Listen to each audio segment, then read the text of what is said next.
dan 4 hal yang menjaminkan banyak rizki, bukan memudahkan rizki. Tolong Bapak Ibu hafal, 4 hal bukan menjaminkan rizki, bukan memudahkan rizki, tidak. 4 hal mendatangkan rizki kemari.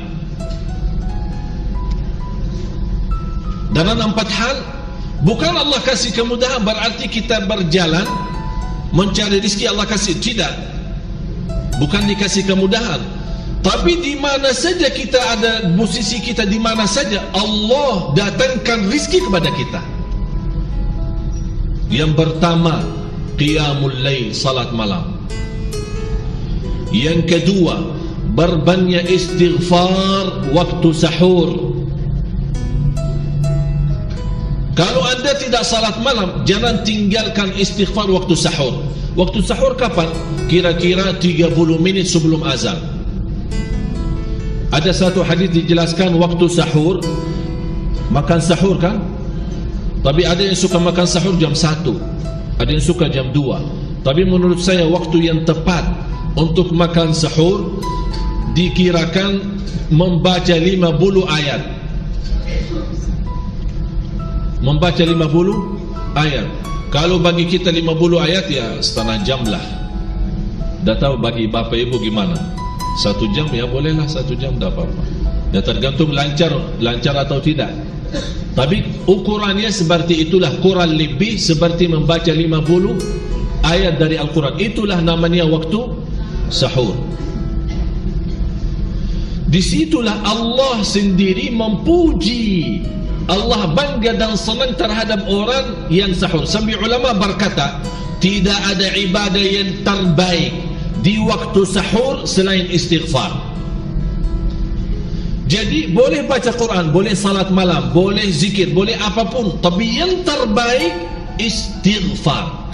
Jadi tinggalkan segalanya, tinggalkan Quran, tinggalkan salat malam, tinggalkan baca Quran, tinggalkan zikir, fokus hanya istighfar.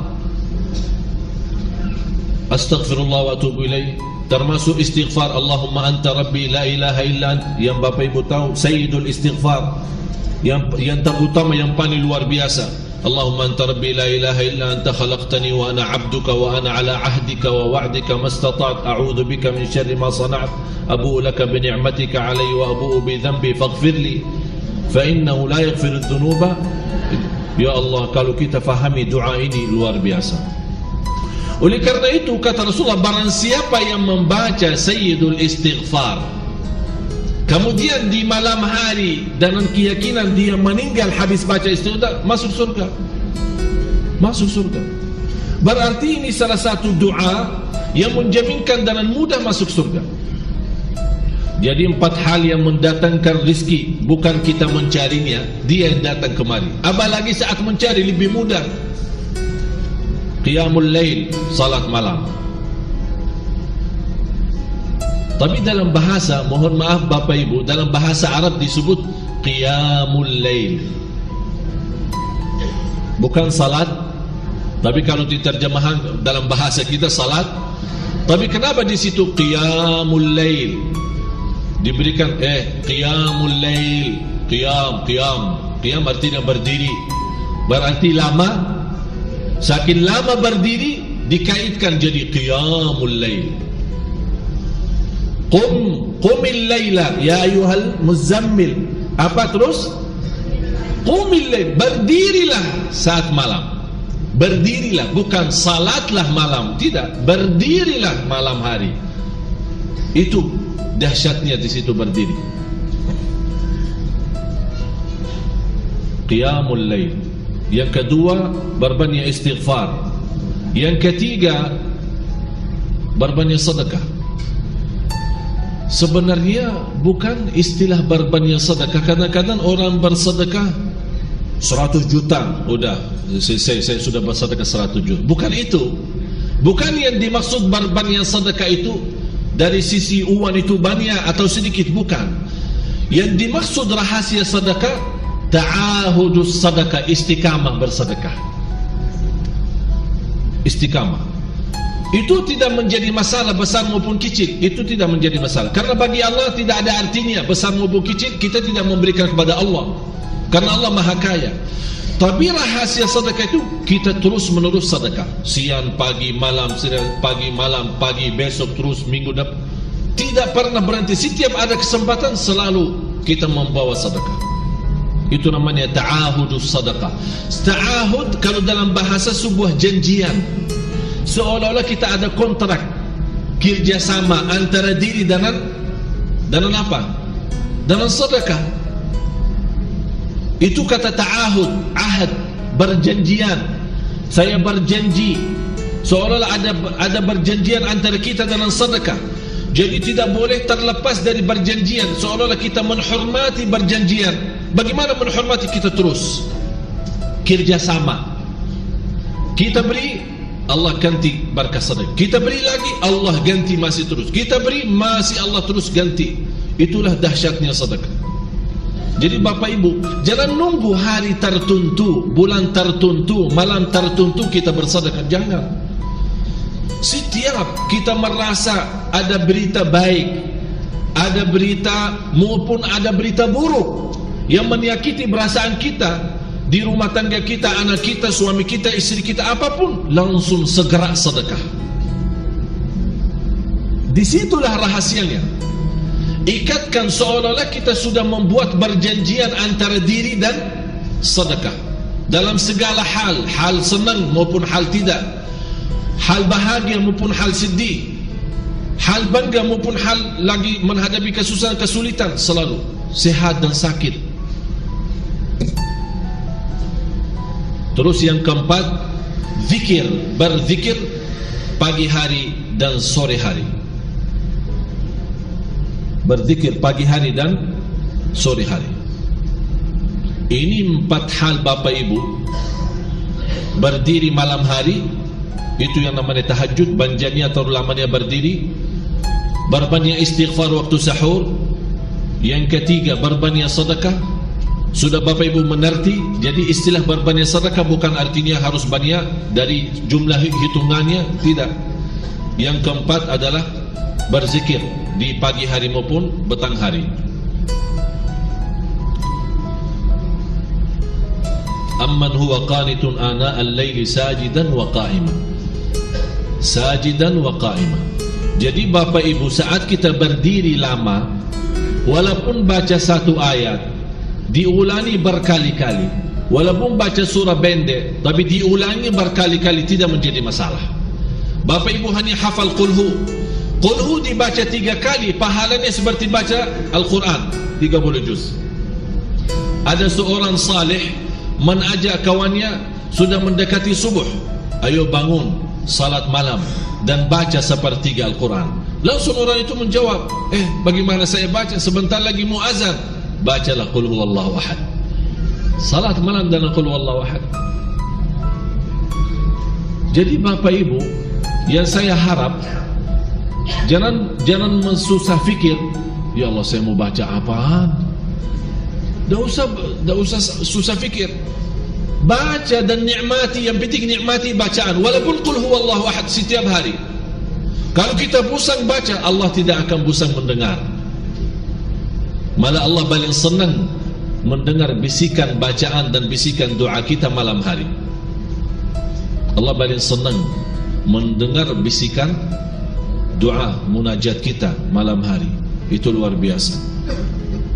Terus lanjut. Sedang ia takut kepada azab akhirat dan mengharapkan rahmat Tuhan. Ini Bapak Ibu, takut dan mengharap rahmat. Inti daripada salat malam. Inilah rahasia kalau Bapak Ibu mau mendapatkan transferan ilmu dari Allah. Yahdharul akhirah, takut kepada Allah dan takut hari akhirat. Takut aib kita ditahu oleh miliaran manusia. Takut dosa kita ditahu oleh miliaran manusia. Malu terbuka buku amal kita dilihat oleh miliaran manusia. Itu semuanya di hari akhirat. Jadi membuat kita jaga salat malam ketakutan kita kepada hari akhirat. Karena di hari akhirat itu apapun yang kita sudah sembunyikan, nanti tidak ada istilah sembunyi, semuanya terbuka di hadapan Allah, di hadapan malaikat, dan di hadapan seluruh makhluk. Yahdharul akhirah. Dan barang siapa yang mampu menikmati lama berdiri, akan Allah meringankan lama berdiri di hari kiamat. Bapak Ibu tahu berapa lama berdiri di hari kiamat? Satu hari 50.000 tahun. Sekarang kalau saya minta imam khusus malam Jumat ini, ya, malam Jumat ini saya minta Bapak Ibu malam ini kita agak telat pulang. Saya minta sama imam nanti baca Al-Kahfi salat Isya 110 ayat. Tak tahu bagaimana kalau kita takut salah malah dah ada makmum sudah pulang duluan. Alasannya apa? Oh, anak nanti bis ketinggalan, nanti taksi tak ada, nanti kalau terlalu malam tidak aman. Itu bermacam. Kita takut urusan antaran ke rumah, pulang ke rumah. Siapa yang menamankan nanti di hari akhirat? Kalau takutan di dunia ini dibandingkan dengan takutan di akhirat, tidak ada, tidak bisa dibandingkan, tidak bisa. Sangat jauh. Oleh kerana itu kata Allah di hadis qudsi, barang siapa yang takut kepadaku di dunia, aku amankan dia nanti di akhirat. Barang siapa yang merasa diri aman di dunia, aku akan membuat dia takut nanti di hari akhirat. Tinggal anda milih. Yang perlu kita takuti bukan urusan dunia, Allah. Ini yang membuat kita jaga salat malam. Yahdharul akhirah. Yahdharu, sebenarnya Bapak Ibu, indahnya yahdharu, kata yahdharu, ya.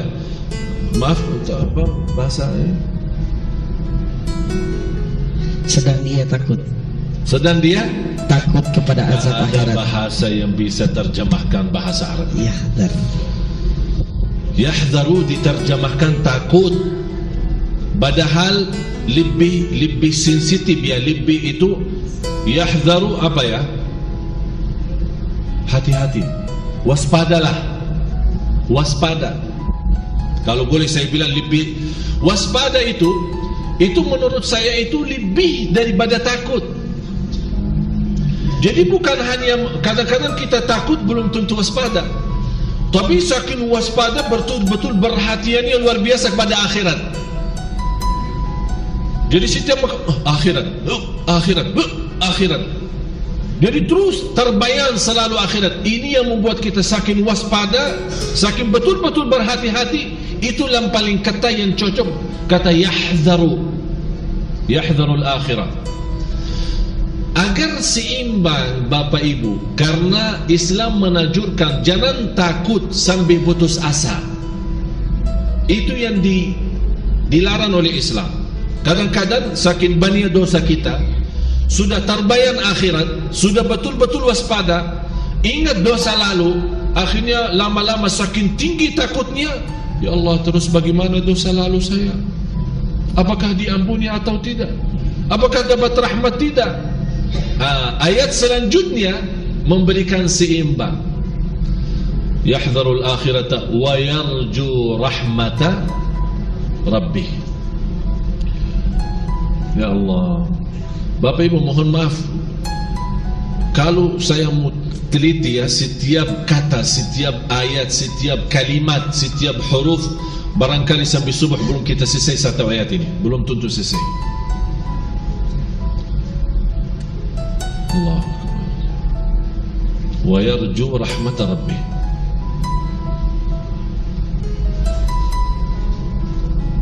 Yarju beda artinya sama raja. Yarju beda artinya sama raja. Raja sudah berharap, sudah lalu. dia punya harapan rahmat Allah, ampuni dah, udah lalu. Tapi yarju tidak pernah berhenti memiliki harapan kepada Allah. Tidak pernah berhenti, selalu berharap. Di situ ada takut, ada juga di sampingnya harapan. Dia takut memang dihukum atas dosa dan maksiat yang telah dilakukan, tapi di sisi lain dia merasa Allah Maha Adil dan Allah Maha Kasih Sayang. Bagaimanapun sebanyak dosa kita, sambil Allah bersabda di hadis yang qudsi, Allah berfirman di hadis yang qudsi, ya ibna Adam, hei anak Adam, kalau engkau membawa dosa sepenuh bumi, coba bayangkan, kalau menurut saya kumpulkan dosa semua jamaah Sunda Kelapa, belum sampai sepenuh bumi, belum tentu sampai sepenuh. Tapi coba satu orang kalau bawa dosa sepenuh bumi ini, dosa dan maksiat, dosa besar maupun kecil, tapi tidak ada di antaranya berbuat syirik kepada Allah, kata Allah, saya tidak peduli, kata Allah, aku tidak akan peduli mengampuni segala-galanya. Masya Allah, Allah tidak peduli. Artinya bagi Allah sangat kecil dosa itu yang sepenuh dosa bumi. Coba bayangkan seluas bumi berapa sih? Tapi subhanallah, bagi rahmat Allah kecil itu semua. Dengan syarat jangan berbuat syirik besar, bersentuhan hak Allah subhanahu wa ta'ala. Ini yang membuat kita wayarju rahmata Rabbih. Kenapa Bapak Ibu tidak dibawa kata wayarju rahmatallah? Kenapa dibawa kata wayarju rahmata Rabbih? Kalau kita lihat awal Al-Fatihah, alhamdulillahi Rabbil Alamin. Apa artinya Rabb?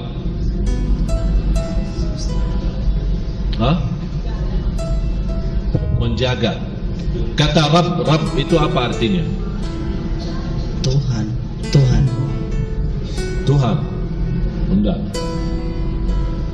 Saya kasih gambaran biar insyaallah Bapak Ibu bisa lebih paham ya.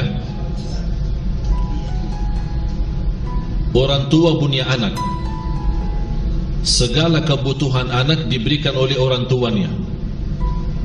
Jadi anak menanggap bapaknya, apalagi pas dia masuk membawa bermacam-macam makanan dan minuman.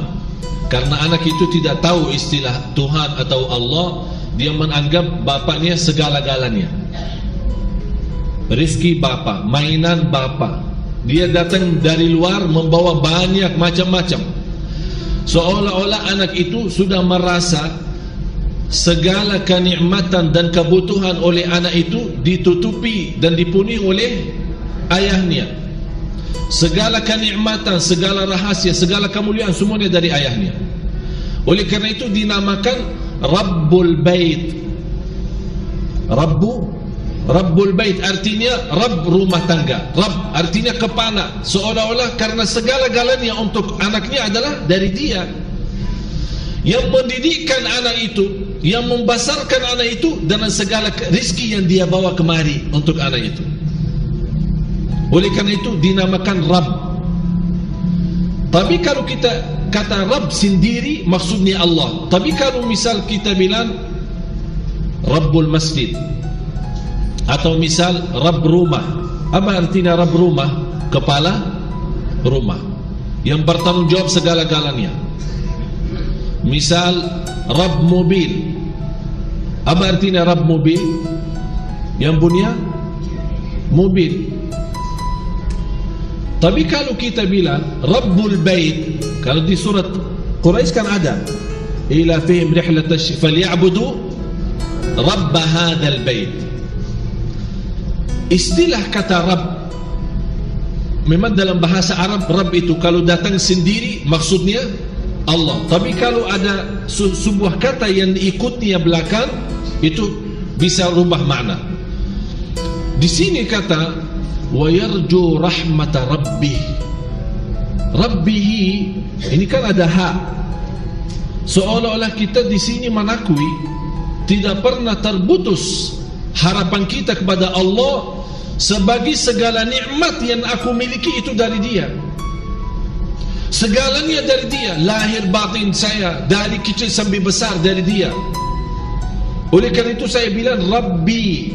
Kalau kita bilang Rabbi wa Rabbuka Allah. Kalau di dalam surat Ali Imran ada Rabbana kan? Saat kita baca doa Rabbana atina. Tapi kalau untuk satu orang apa bilang? Rabbi. Rabbi. Berarti kata sebenarnya kata Rabbi lebihnya daripada kata Allah, padahal kata Allah itu termasuk sebuah nama yang sangat agung di antara Asmaul Husna. Tapi kata Rabbi ini sebuah akuian, ada sebuah barakui ya, kita akui. Kita akui sebagai orang-orang yang tidak punya apa-apa. Karena yang mendidikkan kita, yang memberikan segala-galanya Allah adalah Rabbi. Rabbi Allah. Wa yarju rahmat Rabbi. Seolah-olah di sini, ya Allah memang Engkau segala nikmat yang aku miliki hanya dari Engkau ya Allah. Saya juga mengharap rahmat itu sebagaimana nikmat yang tidak pernah terputus. Jadi kita ikat kata Rabbi karena kita meyakini dan akui dalam batin kita dengan kata Rabbi, ya Allah Engkau Rabbi yang mendidikkanku, yang memberikan segala nikmat yang aku miliki, nikmat harta, nikmat sehat, nikmat segala kalanya dari kecil maupun besar, yang terbayang maupun yang tidak terbayang. Kita akui sebagai orang-orang yang mengakui kenikmatan itu. Ya Allah, kita harap nikmat yang terus menerus kepada kami sepanjang hari hidup kami. Ya Allah, kami juga harap rahmat itu tidak pernah terputus. Wa yarju rahmat Rabbi. Bapak Ibu, kalau kita bisa rasakan seperti ini, baru Allah berkata, wahai Muhammad sallallahu alaihi wasallam, hal yastawi alladhina ya'lamun walladhina la ya'lamun. Adakah sama orang-orang yang mengetahui dengan orang-orang yang tidak mengetahui? Apakah sama Bapak Ibu yang tahu sama yang tidak tahu?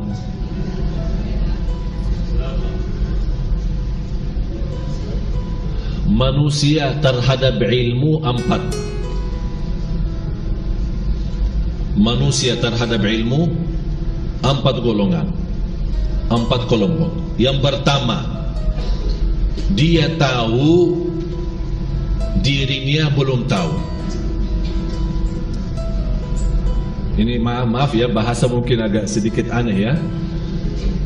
Dia tahu, dia belum tahu. Atau istilah lain, dia yakin, dia tahu dirinya tidak tahu apa-apa. Faham? Belum faham ya? Jadi kalau ditanya tahu, ana yakin tidak tahu apa-apa. Ana tidak tahu apa-apa. Yang kedua, dia tidak tahu, dia tidak tahu.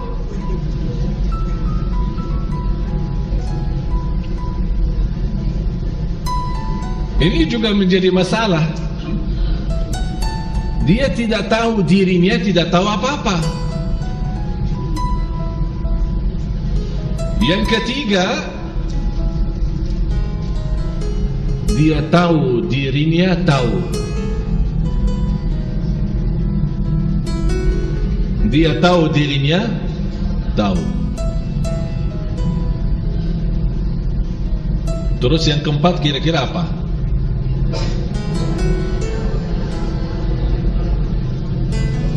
Dia tahu, tidak tahu.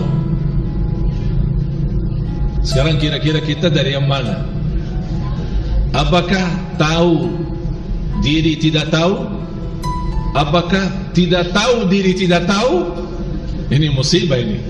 Sama sekali, malah dirinya tidak tahu posisinya apa, di mana Allah taruhnya, ana tidak tahu. Ditanya dari mana? Saya tidak tahu dari mana dan kemana dan apapun bagaimana. Saya tidak tahu dari mana dan kemana dan bagaimanapun bagaimana. Mudah. Itu na'udzubillah, seperti ini binatang lebih berguna.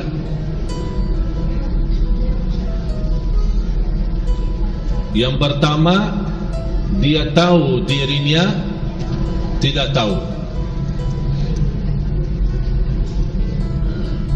Yang kedua, dia tahu dirinya,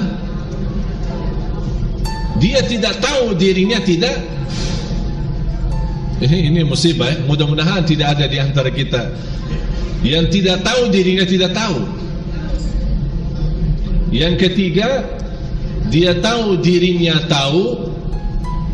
Yang keempat, dia tidak tahu dirinya tahu. Maaf, saya memang bawa bahasa tapi yang mungkin, tapi Bapak Ibu sudah faham tujuannya, maksudnya apa. Itulah qul hal yastawi alladhina ya'lamuna walladhina la ya'lamun. Apakah tahu, apakah sama orang yang tahu sama yang tidak tahu? Berarti yang tahu dua golongan, yang tidak tahu juga. Yang tahu dirinya tidak tahu, ada yang tahu dirinya sudah tahu. Ada yang tidak tahu dirinya tidak tahu, ada yang tidak tahu dirinya tahu. Menjadi tahu aja. Mau makanan tahu ya. Jadi makanan tahu dan tempe. Qul hal yastawi alladhina ya'lamuna wal ladhina la ya'lamun. Sebelum ditutupi ayat ini, Allah berkata apa? Ustaz, Innama yatadzakkaru ulul albab. Sesungguhnya orang yang berakalah yang dapat menerima pelajaran. mudah-mudahan Bapak Ibu di hari ini diberikan oleh Allah kecerdasan fikiran, bisa memahami ayat ini.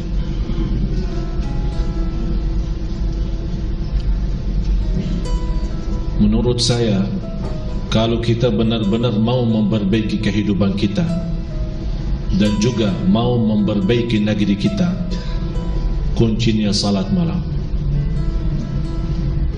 Saya tadi jam 12 siang berjumpa dengan Bapak Marzuki Ali, Ketua DPR. Terus dikasih oleh protokol hanya 15 menit. Saya masuk jam 12. Hanya dikasih waktu karena beliau ada kesibukan yang lain 15 menit. Alhamdulillah kalau saya ketemu beliau tidak usah pakai janji. Jadi kalau beliau ada di kantor saya boleh masuk. Tinggal kasih laporan Syekh Ali di luar, dikasih masuk. 15 menit. Saya masuk jam 12. Saya keluar jam 2:30. Sampai orang yang rapat dengan beliau tunggu di luar. Setiap sebentar lagi sekretarisnya masuk, bentar. Saya bicara banyak, tapi luar biasa. Beliau sangat terharu. Saya bilang, hal yastawi alladhina ya'lamuna wal ladhina. Saya bilang, Pak, tolong kasih saya kesempatan sekali-kali saya berikan ceramah ke orang anggota DPR semua.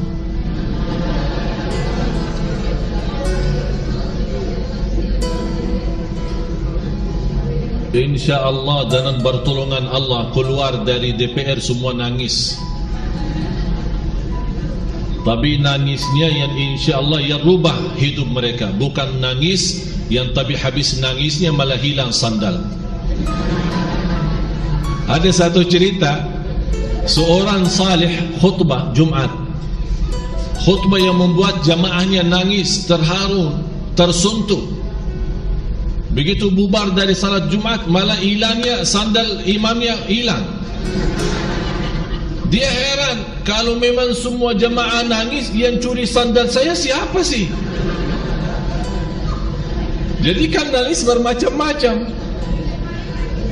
Dan yang kita harap nangisnya itu yang bisa merubah kita, yang bisa menanamkan rasa malu, yang bisa menaikkan kualitas takut, Yang saya selalu bilang, terisi takut hati kita kepada Allah, terbakar yang namanya syahwat. Bukan menghilangkan syahwat lagi, terbakar, habis total syahwat itu. Jadi bagaimanapun datang syaitan menggoda, tidak ada lagi, tidak ada yang tersisa dari syahwat karena sudah terbakar habis. Itulah saking nikmatnya ayat ini. Yang mudah-mudahan Bapak Ibu, kita menjadi orang yang disebut oleh Allah di ayat 9 ini. Innama yatadzakkaru ulul albab. Ya Allah, jadikan Bapak Ibu semua ahli ulul albab. Ulul albab dijelaskan oleh ulama yang berakal selamat. Akal selamat artinya bukan orang stres, bukan. Akal selamat artinya memiliki kecerdasan yang bisa memahami tujuan daripada ayat.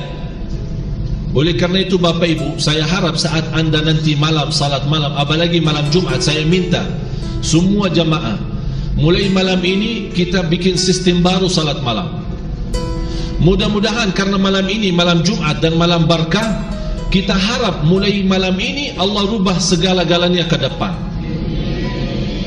Hajat dunia, hajat akhirat, urusan rumah tangga, urusan usaha, urusan rizki, urusan kesehatan kita, segala-galanya Allah uruskan. Jadi kita benar-benar kita buka jubah.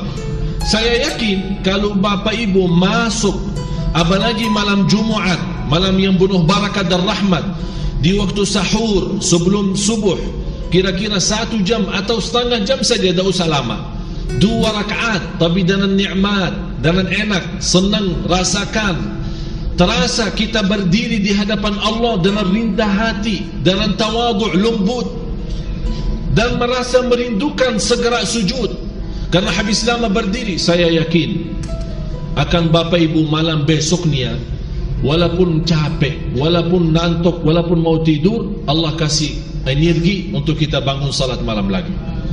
Karena kita sudah terasa indahnya, sudah terasa kenikmatannya. Wallahi kalau bukan salat malam, tak ada lazat di dunia, tak ada istilah nikmat di dunia. Kata ulama, ada surga Allah di dunia. Barang siapa yang masuk surga Allah di dunia, pasti masuk surga Allah di akhirat. Salat malam surga Allah di dunia. Salat malam. Siap?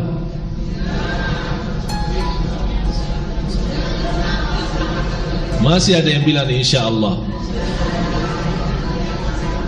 Fa'idha azamta, azam baru tawakal. Siap insyaAllah. Kita tunjukkan, saya harap Bapak Ibu, kita tunjukkan kepada Allah jujur niat kita. Walaupun dari sekarang kita nawaitu, tunjukkan Allah, karena sekarang melihat bukan ucapan kita, bukan apa yang Bapak Ibu dengar, tapi Allah sekarang saat ini melihat apa isi hati Bapak Ibu. Isinya apa? Kita, Allah melihat isi hati saya akan tunjukkan Allah. Seolah-olah kita berkata dari dalam hati saya, ya Allah, lihat saja nanti, lihat saja nanti bagaimana.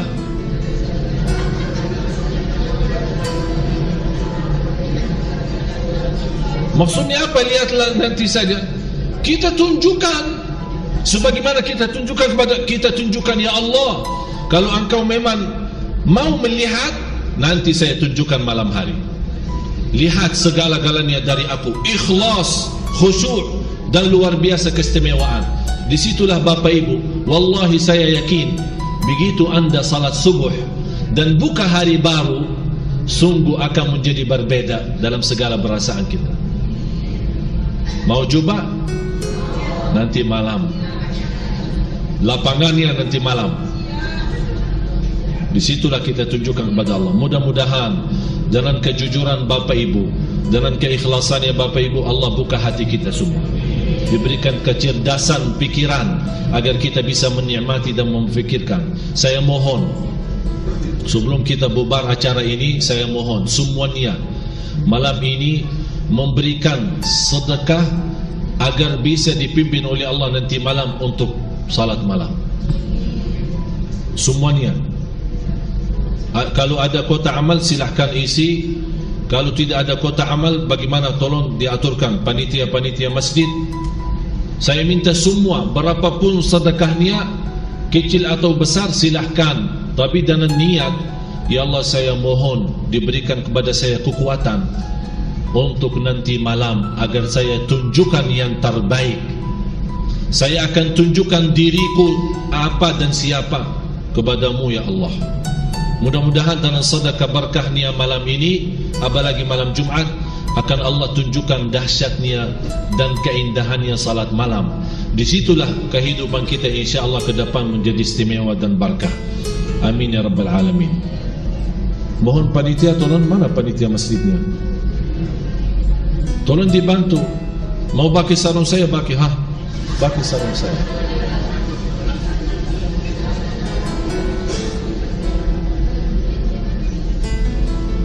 Semuanya saya harap semuanya bersedekah malam ini. Apa bagaimana terserah, mau berapa terserah. Saya tidak tuntut dan saya tidak minta. Pokoknya saya harap, tapi dengan niat satu.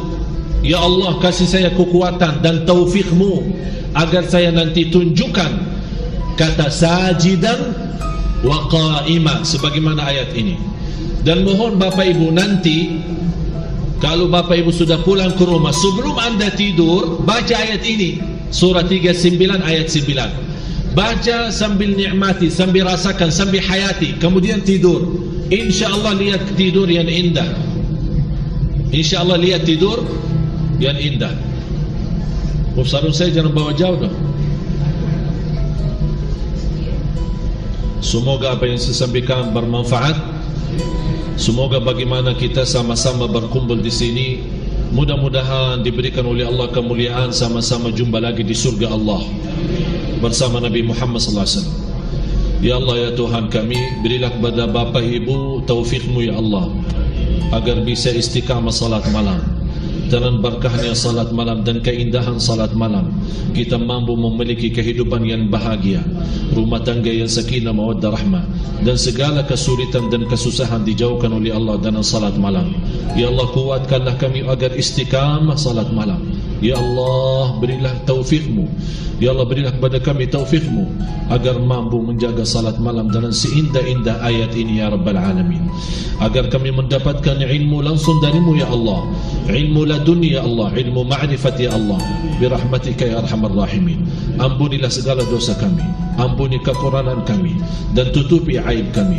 Dan ya Allah maafkan atas kesalahan kami ya Rabbal Alamin.